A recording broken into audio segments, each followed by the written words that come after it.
What's going on, everybody, and welcome back to Comic Breakdown. In this video, we are jumping into Tim Drake, Robin issue number 1, a story brought to you by Meghan Fitzmartin. The artist is Riley Rossmo, and the colors is Lilo Ridge. This is the next chapter for Tim Drake. What we are seeing more and more is all of our Robins go off to do their own thing, to find their own path, and become their own person. That is exactly what we have going on with Tim Drake. And so with the return of the world's greatest Robin, be sure to subscribe to the channel, like this video, and with that being said, let's dive into this breakdown. Alright gang, so as we dive into this issue, right off the bat I have to say, I think the artwork is atrocious. Maybe it's just not my style, maybe it's just me, but as I go through and I read this comic, first of all, we have Tim Drake who's looking almost Asian, and the way that they draw people, it almost looks as if their feet are pencils. I don't know, it's really off-putting, it doesn't look good in my opinion, but big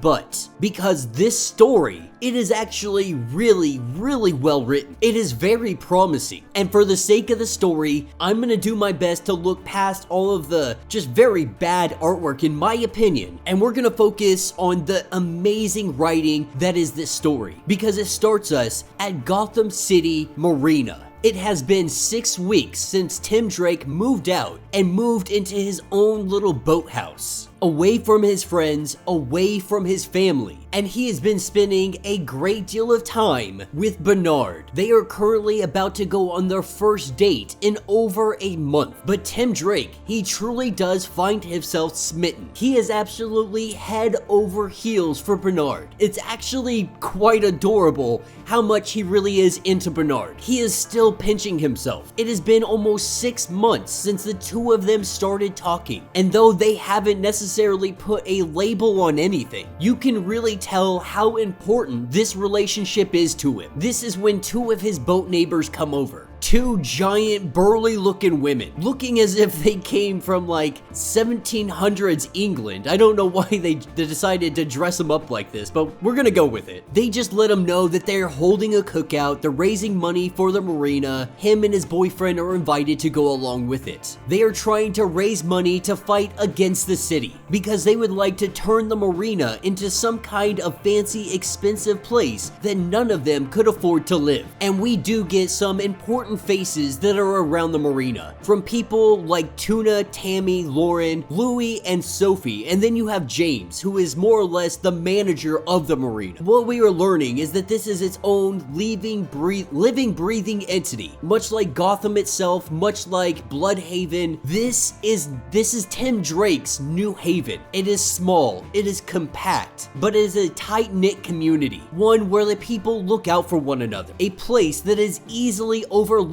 in the grand scheme that is Gotham. We are learning that Tim Drake truly has made a place for himself. He has new friends, new relationships. Even when he goes back to the Bat family, people like Damian put a knife up to his throat because he has changed so much. The truth is, the marina, Bernard, all of these people are changing him, but it's not for a bad reason. He is being changed for the better. He is being more open, more loving, more caring, walking with a certain pep in his step, if you will. But as the night begins to dwindle down, we have Tim Drake headed back to his boathouse, and this is when he runs into Darcy Thomas, a Robin initiate turned friend. When Tim Drake had asked for help when he wanted to move out to his houseboat, she was one of the people to raise her hand and continue to come around to help him out. As we get inside of his boathouse, we see a bunch of new things. Files on top of files, the Robin cycle in complete pieces, a new costume slowly starting to come about. As the two of them just talk, they BS, have a little bit of fun. This is when they hear a scream. Going out to see what all the commotion is, we learn that his neighbors, the two burly looking women, they have both been freaking murdered. One of them completely decapitated. Tim Drake immediately recognizes that this was no accident.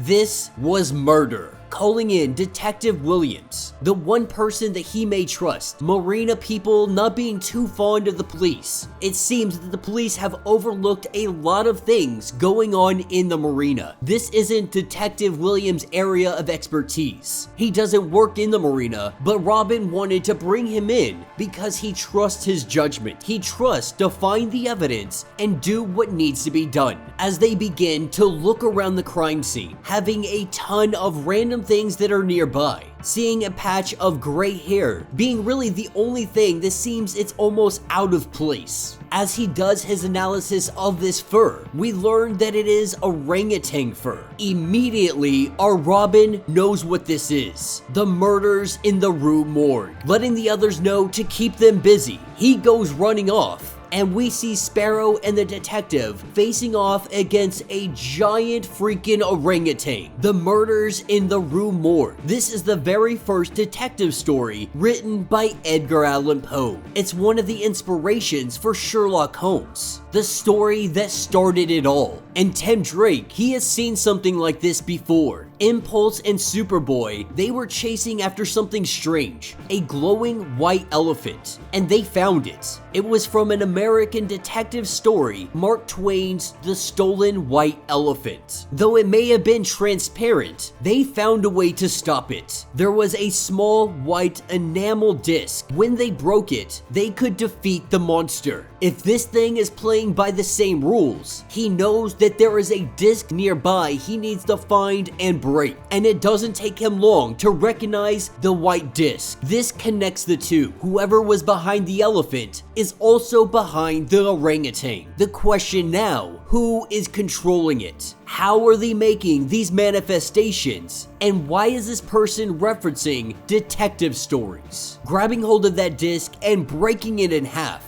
he believes that this will end it all, that will stop this chaos right in its steps. The only problem, when he breaks this disc, the orangutan only gets more angry. So this appears to be some kind of upgrade against what he's already gone against. Now, according to the orangutan story, the orangutan had gotten sold to a zoo. Trying to complete the story, there are no zoos around to help him out. So the question is, what can possibly stop this giant orangutan? This is when Sparrow tells Tim Drake to stop thinking and to act, to do something. This is not some detective story. This is your story. It is happening right now in real time. And this is when he recognizes what he needs to do. Grabbing hold of that straight razor that he had seen on the ground earlier while investigating the crime scene, he grabs hold of it and he gives it to the orangutan. This is what makes the giant orangutan just dissipate. Taking us over to the next day, Sparrow and Robin currently cleaning up his boat, knowing that this wasn't just some strange occurrence. This has happened twice. If it happens a third time, they will know that somebody is after them. But that doesn't mean in the meantime, they cannot continue to investigate and see exactly where all this is coming from. As she goes on to ask how you knew to give the knife to the orangutan. Though it wasn't a knife, it was a straight razor. In the story, the orangutan just wants to be a human. He doesn't mean to kill. And so by giving the orangutan the razor in his hand, it helped the orangutan feel like a man. Tim Drake knowing that whoever is responsible, they have an agenda. As the conversation goes over to Bernard and talking about how Bernard doesn't know that Tim Drake is in fact Robin, Tim Drake isn't ready to let him know this information. After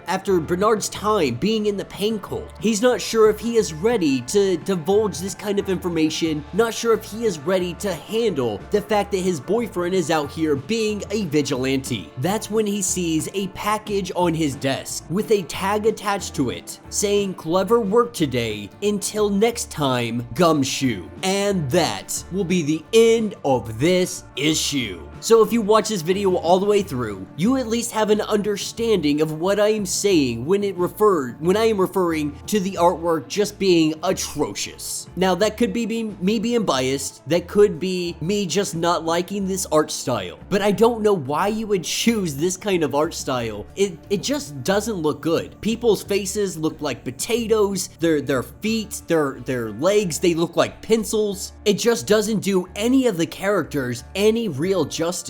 It actually is just very disappointing. Definitely not appealing to look at in the slightest bit. Maybe I'm being overcritical, and if you liked it, you know, awesome. I am super glad that you're enjoying it, but the artwork is just not for me. But with that being said, this story has lots of promise. We are seeing Tim Drake go out on his own, build his own relationship, have his own little section of the city, much like Nightwing's Bloodhaven, Batman has Gotham. Tim Drake, he now has the Marina. And so I'm really excited to see him go out on his own, do his own thing, become his own man. I am more excited to see what kind of costume we have in store for our new Robin. This is a very exciting new chapter for Tim Drake, a story that is so well written that I, someone that loves visual aspects of comics, am willing to overlook the artwork that I don't like for the sake of the story. And that is saying something, because usually if the artwork isn't good in my opinion, I don't read the comic, or at least I lose interest in the comic. But Meghan Fitzmartin has done such a fantastic job of writing and building up this new era for Tim Drake that it's really got me hooked. It's got me interested in seeing where this might lead. But let me know your thoughts, let me know your theories. If you would like to get completely caught up on everything that has been going on with Damian Wayne's Robin, be sure to check out the link in my description as well as the top of this video. It will get you completely caught up on everything that has been going on